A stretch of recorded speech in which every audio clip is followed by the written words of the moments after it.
I think if he still lived in Ohio, he wouldn't be single. You guys ready for your next comedian? Yeah! All right. He is the host of Chosen Comedy. Give it up for Eric Snader here in Moscow. Thank you. I am going to do my best also. I'm excited to be on this clean comedy show because this is like so on brand for me. I'm a clean comic. Alden said don't talk about drugs, don't talk about violence, don't talk about sex. And I'm definitely not sharing details of my sex life with you all. In part because my sex life is like my comedy, right? It lasts 3 to 5 minutes. I usually bomb, and by the time I'm done, I've earned barely enough money for gas. My sex life is like my comedy in that my wife refuses to watch, and my kids hate when I post it on social media. But I will share one detail. My wife and I tried to spice things up in the bedroom one time. You know, we tried to do role play, but I don't know if anyone here has tried that, and I don't want to know. But it didn't work the way I had hoped. You see, she had me play the role of a patient, and she played my doctor, who no longer took my insurance. And I told her, I don't pay for sex, not even with co-pays. And that's when she started charging me cancellation fees. So the next time, I thought, I'm gonna get one over on her. I said, I wanna play the doctor this time. And she said, fine. But then she wouldn't let me practice without a medical license. I'm not doing that again. So I've been driving a lot lately for work, and before you ask, no, I am not yet another comic who drives for Lyft or Uber. But with that said, if anyone needs a ride afterwards, let me know, because this comedy stuff ain't paying the bills. Side note, I actually do have a good day job. I have I have a doctorate in child clinical psychology. And I say that not to brag, I'm not bragging. It's because I want you to sign your kids up for therapy afterwards, because in truth, this psychology thing ain't paying the bills. But yeah, so I was driving up to Dallas a few weeks ago for work, and I listened to the radio a lot. So going up and back, I realized in Central Texas, we basically have 2 categories of music or radio stations. Think about it, we have Spanish and we have Christian. And by the time I got home, I had listened to so much Spanish and Christian programming, I've decided to devote my life to Jesus. Which is a little ironic for someone like me with this big Jewish nose, right? But I'm proud of this nose. This nose, I'll have you know, is part of the Noses of Moses collection. Oh, wow, it's so quiet. That joke kills in New York City where the Jews live. Oh my goodness. They're in the front row. Thank you. We'll talk later. So I was up in Dallas and I went to one of my favorite places. I went to Waffle House. I love Waffle House. Because I feel like at Waffle House you can get anything you want. And, well, not anything. Clearly not dental insurance. If you've ever seen the waitresses, you know what I mean. I did that joke one time down in a show down in Buda.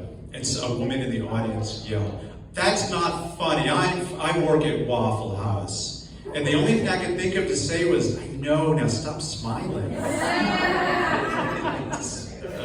Oh boy. I also got to go to another place I loved, Dairy Queen, DQ, because that's what I love about Texas. I have to say, I grew up in New Jersey, right outside of Philadelphia, and not once did I ever hear DQ, that's what I love about Jersey. It just, there's no campaign there. Cherry Hill, oh my gosh. Is this the Rosenbergs? Oh my goodness. Does anyone, yeah, I do a Jewish type show, and I joke like, do you know the Rosenbergs from Cherry Hill? Who doesn't, right? But anyway, speaking of that, I was in Philadelphia not too long ago, back in my stomping grounds, and I was in the airport waiting to fly back home, and I figured I had time to kill, so you know what, I'll just get a bagel with cream cheese and lox, because I'm Jewish, and that's what we eat. There in line was Miriam Goldberg. Now, you don't know who Miriam Goldberg is. Well, maybe some of you do, because let's just say as a teenager, Miriam Goldberg had more guys in her lap than Santa Claus during Christmas. But I thought, this is really ironic. God's kind of funny. I'm in Philly, I'm eating a bagel or waiting for one. There's a friend from Hebrew school. And then I got so excited, I looked around, I thought maybe I'll find the rabbi who did my circumcision. But that would be scary. Think about it. He would be so old at this point. And for me, there's nothing scarier than an old rabbi with the shakes doing circumcisions. Side note, rabbis who do circumcisions, that's a group that works for tips. Oh, too far for a clean show.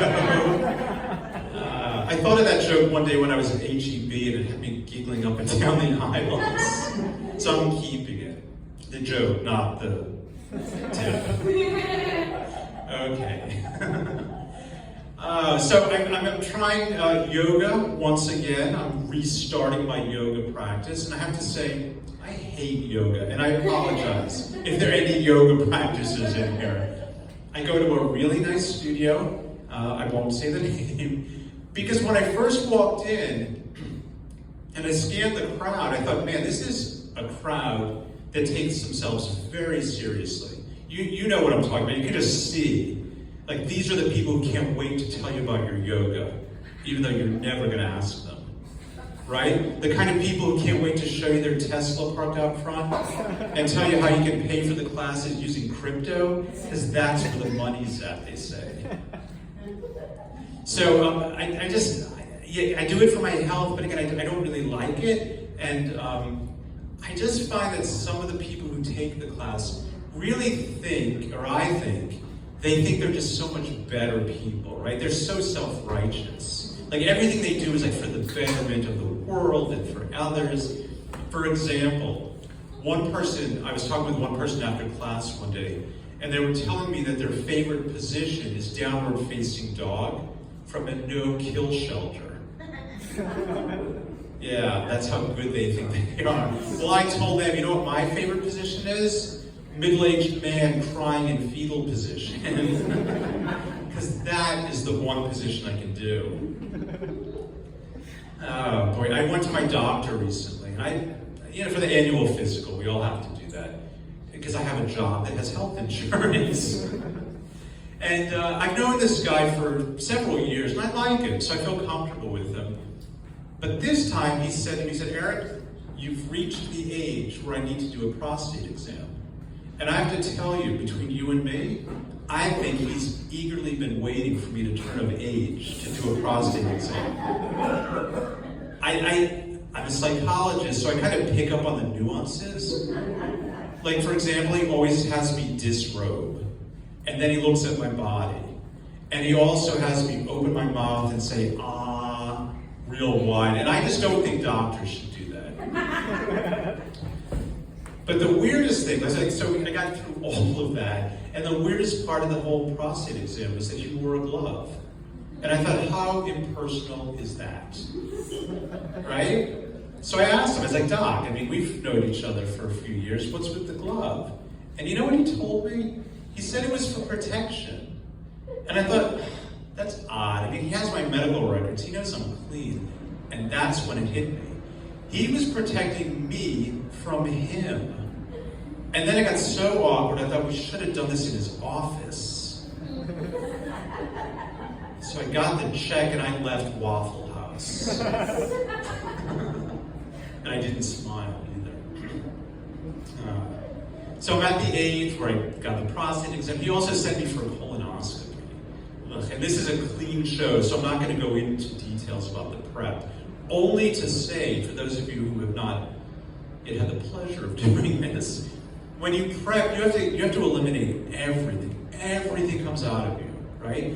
I had things come out of me that I could take to Antiques Roadshow. There's always at least one PBS watching person in the crowd, so thank you.